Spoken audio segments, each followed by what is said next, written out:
इनकी सोच एक जैसी और एक दूसरे का पर्याय ये बन चुके हैं।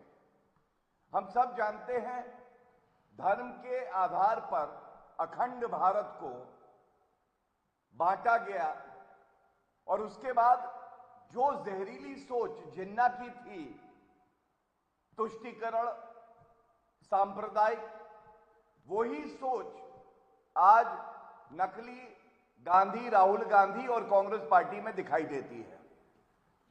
कांग्रेस पार्टी भी कहती है कि आरक्षण धर्म के आधार पर होना चाहिए, जो संविधान संगत नहीं है। यही बात जिन्ना कहते थे।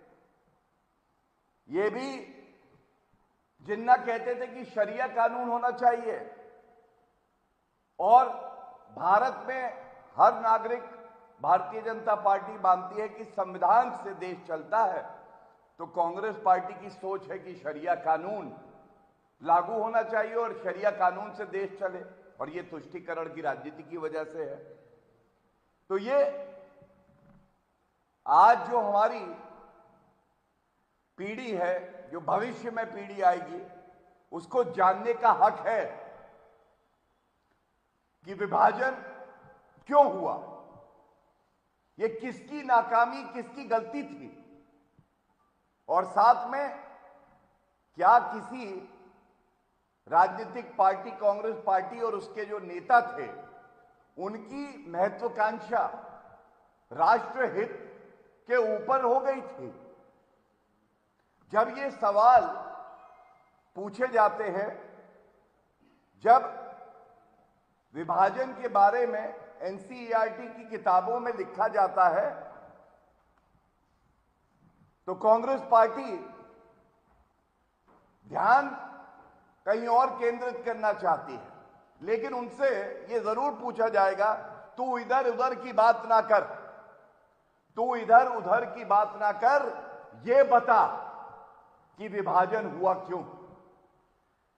तू ये बता कि ये फैसला किसको लेना था, कौन सी पार्टी थी, कौन से नेता थे जिन्होंने ये फैसला लिया कि विभाजन होगा। और मैं एक बात और कह दूं,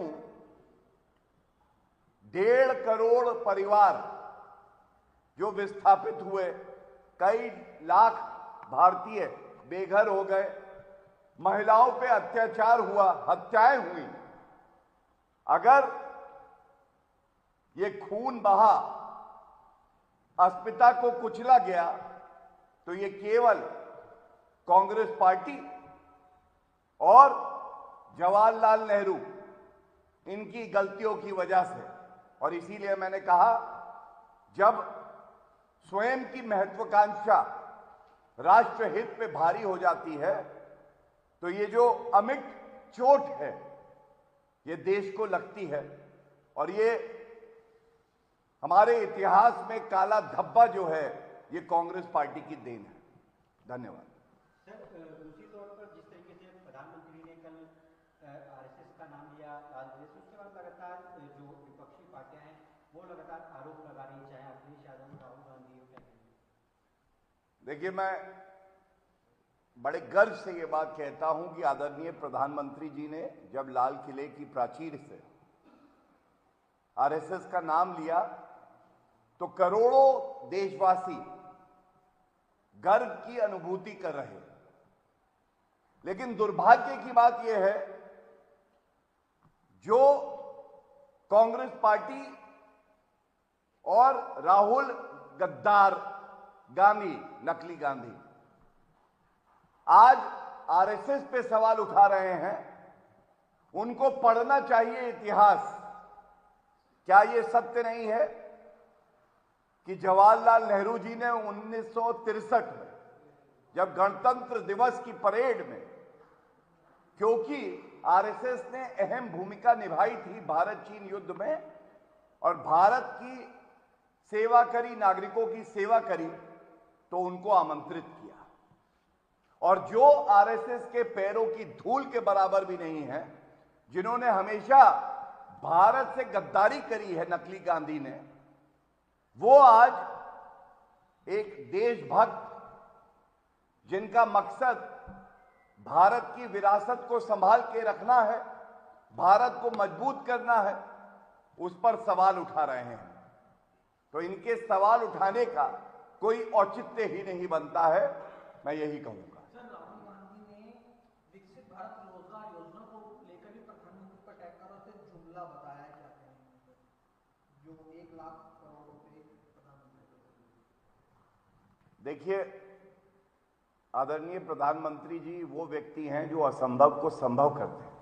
अनुच्छेद 370 को संशोधित करके हटाया, भव्य राम मंदिर बनाया, जीएसटी लागू किया, सपना देखा कांग्रेस ने, किया आदरणीय प्रधानमंत्री नरेंद्र मोदी जी ने। और जब हम युवाओं की बात करते हैं, रोजगार के अवसर पैदा करने की बात करते हैं, तो सबसे ज्यादा दर्द अगर किसी को होता है तो बेरोजगार 53 साल के युवा जो अपने आप को कहते हैं, जो अपरिपक्व भी हैं, भारत विरोधी बयान भी देते हैं। और मैं पूरे यकीन से कहता हूं कि अगर कोई वक्तव्य आदरणीय प्रधानमंत्री श्री नरेंद्र मोदी जी देते हैं तो उसको चरितार्थ करने का कार्य भी कोई अगर करता है तो आदरणीय प्रधानमंत्री जी हैं। और इस योजना में जो युवा हैं जिन्होंने इस घोषणा का स्वागत किया है, उनको लाभ भी होगा और उनका भविष्य भी उज्जवल होगा। धन्यवाद। Thank you.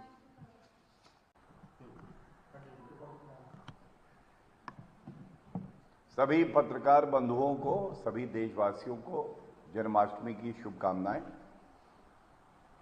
आज एक खबर आ रही है कि एनसीईआरटी ने जो टेक्स्ट बुक्स हैं उसमें एक बदलाव किया है और बदलाव करके जो विभाजन का कटु सत्य है उसको सम्मिलित किया है अध्ययन के लिए। इस सच को रोकने के लिए और सामने ना आए, सबसे पहले दर्द हुआ है तो राहुल जिन्ना पार्टी को हुआ है। और ये कहना गलत नहीं होगा कि जिन्ना और राहुल, इनकी सोच एक जैसी और एक दूसरे का पर्याय ये बन चुके हैं। हम सब जानते हैं धर्म के आधार पर अखंड भारत को बांटा गया और उसके बाद जो जहरीली सोच जिन्ना की थी, तुष्टीकरण, सांप्रदायिक, वही सोच आज नकली गांधी, राहुल गांधी और कांग्रेस पार्टी में दिखाई देती है।